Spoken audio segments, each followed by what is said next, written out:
this clay right here is a clay we get about 60 miles from here, and you can see it has some iron in it. It's not a real pure clay like a kaolin, but it's a very good turning clay, very good throwing clay. It's good on the wheel.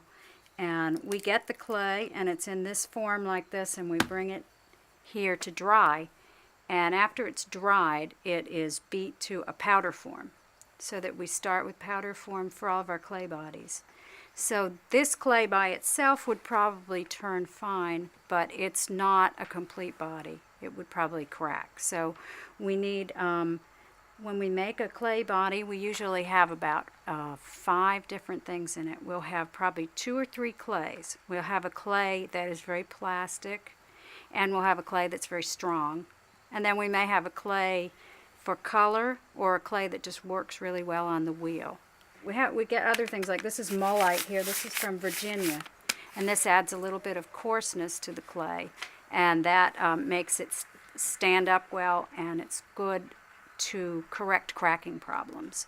So formulating a clay body is scientific, but for us it's done through tests. We try a clay by itself to see how much it shrinks, to see if it works well on the wheel, and then we test it with maybe 2 other clays and a little bit of mullite, and a lot of times we'll add feldspar, which is also a very good thing for a clay body that we can get in the North Carolina mountains, and that also helps about cracking and cooling.